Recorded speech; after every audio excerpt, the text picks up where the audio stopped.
240 लोगों की जिंदगी दांव पर लगी है। 7 अक्टूबर से अब तक हमास के बंधक बनाए 240 लोगों की रिहाई को लेकर सिर्फ बातें हुई हैं।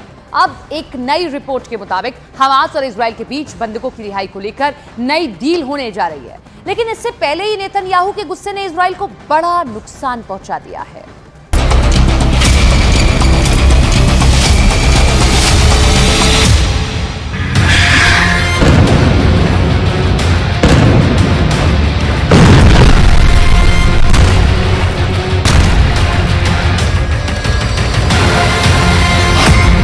इजराइल हमास की बहुत बड़ी डील।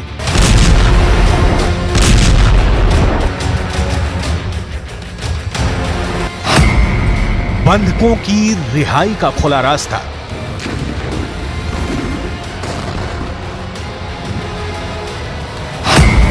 सीज फायर के बदले हमास बंधक करेगा रिलीज।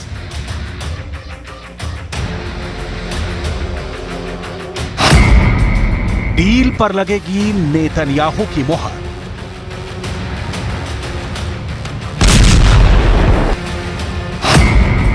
पांच दिन के लिए इजराइल की बंदूकें होंगी खामोश।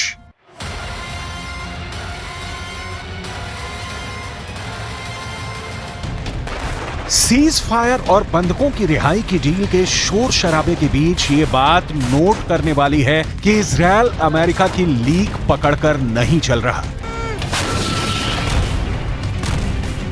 युद्ध में हथियार भले ही इजराइल अमेरिका से मांगता है, लेकिन जमीन पर इजराइल के सैनिक ही लड़ रहे हैं। जब तक डील पर पूरी तरह मुहर नहीं लग जाए, कुछ भी कह पाना मुश्किल है। हालांकि वॉशिंगटन पोस्ट के मुताबिक डील लगभग कंप्लीट है और उसकी कुछ शर्तें यूं हैं। वॉशिंगटन पोस्ट के मुताबिक 6 पन्नों में इजराइल हमास की डील की डिटेल दर्ज है, जिसमें साफ तौर पर लिखा गया है कि बंधकों की रिहाई के बदले इजराइल 5 दिनों तक सीज फायर जारी रखेगा। शुरू में हमास 50 बंधकों को रिलीज करेगा, उसके बाद हर 24 घंटे पर 50 बंधक छोड़े जाएंगे। यह अस्थायी समझौता होगा, जिसे भविष्य में बढ़ाया भी जा सकता है।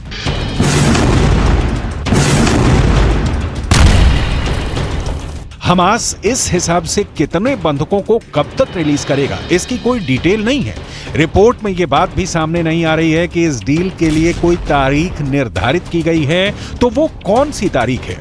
वॉशिंगटन पोस्ट ही नहीं, पश्चिम मीडिया के कई माध्यमों में इस डील की जोर शोर से चर्चा है और इसके साथ ही ये भी छपा है कि जो बाइडेन ने आखिरकार इजराइल में बंधक बनाए 240 बंधकों की रिहाई का रास्ता खोल दिया। वॉशिंगटन पोस्ट ने हमास इजराइल डील की लोकेशन भी बताई। अमेरिका, इजराइल, हमास के बीच कतर की मध्यस्थता में दोहा में डील फाइनल हुई है। ये डील अपने मुकाम तक पहुंचेगी, ये बता पाना मुश्किल है। इसकी तस्दीक इजराइल के गाजा पर तेज होते हमले कर रहे हैं। बंधकों के परिवार के लोग स्थानीय लोगों के साथ मिलकर नेतन्याहू सरकार के खिलाफ विरोध प्रदर्शन कर रहे हैं। नेतन्याहू के ऑफिस के बाहर 20,000 से ज्यादा लोगों ने प्रदर्शन किया और जल्द से जल्द बंधकों को वापस लाने की मांग की, जबकि इजरायली प्रधानमंत्री बेंजामिन नेतन्याहू ने बंधकों को रिहा करने के बदले युद्ध विराम के किसी भी समझौते से साफ इनकार कर दिया है। नेतन्याहू ने कहा, अभी किसी भी समझौते पर कोई सहमति नहीं हुई है और इस संबंध में बहुत सारी गलत रिपोर्ट्स प्रकाशित की जा रही हैं। हम गाजा पट्टी से सभी बंधकों को सुरक्षित घर वापस लाना चाहते हैं और हम यथासंभव उन्हें वापस लाने की पूरी कोशिश कर रहे हैं।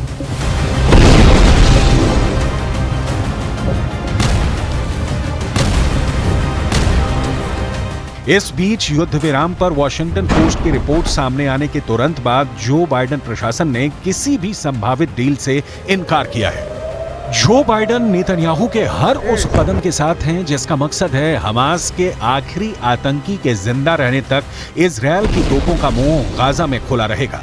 व्हाइट हाउस के प्रवक्ता एड्रियन वॉटसन ने कहा, हम अभी तक किसी समझौते पर नहीं पहुंचे हैं, लेकिन हम समझौते पर पहुंचने के लिए कड़ी मेहनत कर रहे हैं।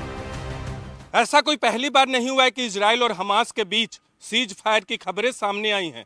दरअसल आने वाले दिनों में ऐसा संभव भी हो सकता है कि इजराइल और हमास के बीच संघर्ष विराम पर कोई डील हो जाए। हालांकि नेतन्याहू ने भी यहां तक कहा है कि आने वाले दिनों में बंधकों की रिहाई को लेकर कुछ हो सकता है, लेकिन हमास चाहता है कि तमाम फिलिस्तीन कैदियों को इजराइल रिहा करे, जिसके लिए नेतन्याहू तैयार नहीं। ईरान के विदेश मंत्री के नेतृत्व में हमास के लीडर पुतिन से मिलने मॉस्को पहुंचे थे। वहां से भी हमास ने ईरान के जरिए कहलवाया कि वो डील के लिए तैयार है, लेकिन शर्त है कि इजरायली जेलों में बंद फिलिस्तीनियों को रिहा किया जाए। इजरायल ने इसका जवाब गाजा में गोली चलाकर दिया, लेकिन अब मामला पहले से पलटा दिख रहा है। कहा जा रहा है कि लोगों के दबाव में नेतन्याहू का युद्ध कैबिनेट बंधकों में से महिलाओं और बच्चों की रिहाई के लिए कतर में मध्यस्थता वाले समझौते पर विचार कर रही है। बदले में इजरायल गाजा में कई दिनों के संघर्ष विराम पर सहमत होगा और हजारों फिलिस्तीनी कैदियों में से कई दर्जन को रिहा कर देगा। मतलब बंधकों की रिहाई को लेकर कोई भी दो टूक बात अब तक सामने नहीं आई है।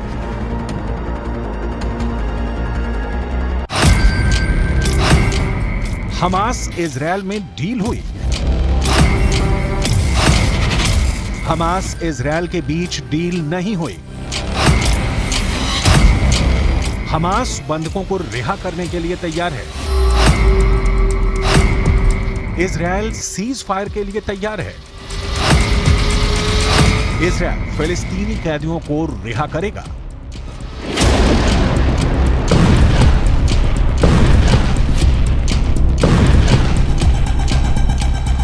इन सारे सवालों का 100% सही जवाब किसी के पास नहीं है।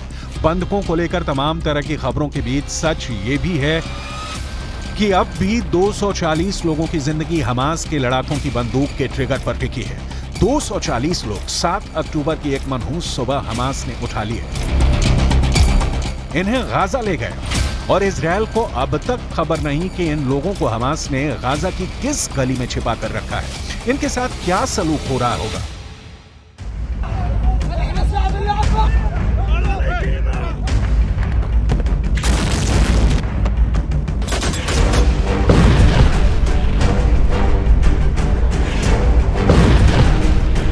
तेईस साल की शानी लूक के मृत शरीर को तो गाजा की सड़कों पर हमास ने निर्वस्त्र घुमाया था, लेकिन उम्मीद की एक किरण बनकर बुजुर्ग महिला भी सामने आई, जिन्होंने बताया कि हमास ने बंधकों के साथ बहुत बुरा कुछ भी नहीं किया है। इन उदाहरणों की डिटेल आगे दिखाएंगे। इजरायल के रक्षा मंत्री योव गैलेंट हमास के खिलाफ अपनी रणनीति का ऐलान कर चुके हैं, जिसके मुताबिक बंधकों को रिहा करने का एकमात्र तरीका आतंकवादी समूह पर अधिक सैन्य दबाव डालना है।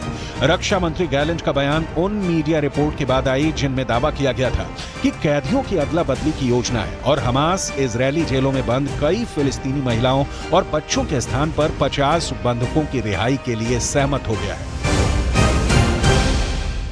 इजराइल इस वक्त गाजा में गोलीबारी बंद नहीं करना चाहता क्योंकि आईडीएफ के कई ऑपरेशन अंतिम चरण में हैं। खासकर अल-शिफा अस्पताल के अंदर हमास का वो कमांड सेंटर ख़त्म करना चाहता है, लेकिन हमास इस युद्ध में कुछ मोहलत चाहता है। खुद को संगठित करने के लिए हमास सोची समझी सीज फायर वाली चाल चल रहा है, जिसके लिए वो कुछ बंधकों को रिहा भी कर सकता है। इजराइल हमास की इस रणनीति को समझता है और इसीलिए वो हमास की रिहाई की किसी भी शर्त को मानने से इनकार कर रहा है।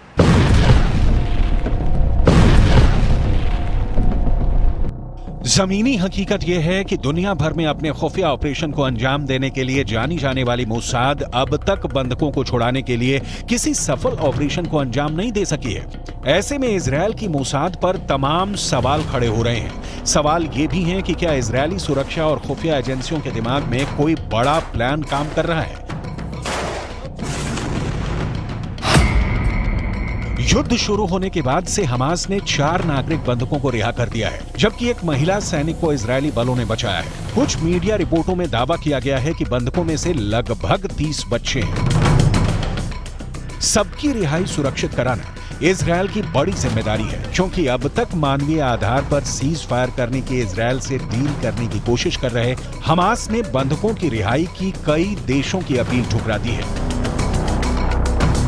जिन 240 लोगों को 7 अक्टूबर की सुबह इजरायल से हमास ने अगवा किया, उनमें कई विदेशी नागरिक भी हैं, जिनका इजरायल हमास की लड़ाई से कोई लेना देना नहीं है।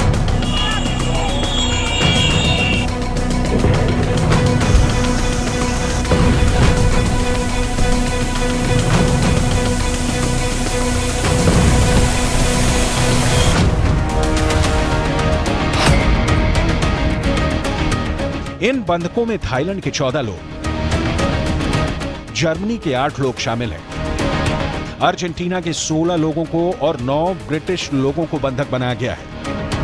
हमास जानबूझकर लोगों को गाजा उठा ले गया।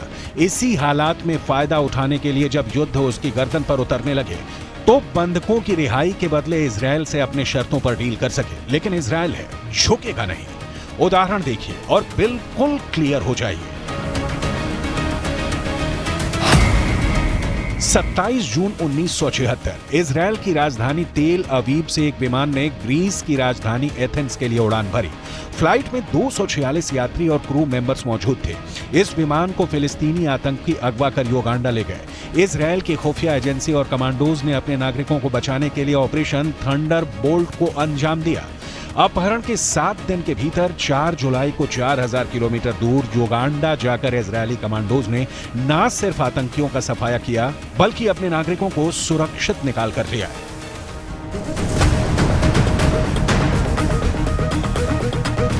इस ऑपरेशन में इजरायल के प्रधानमंत्री बेंजामिन नेतन्याहू भी शामिल थे। इस ऑपरेशन में उनके भाई योनाथन नेतन्याहू की जान चली गई थी। करीब 47 साल बाद इजरायल फिर से अपने बंधक संकट का सामना कर रहा है।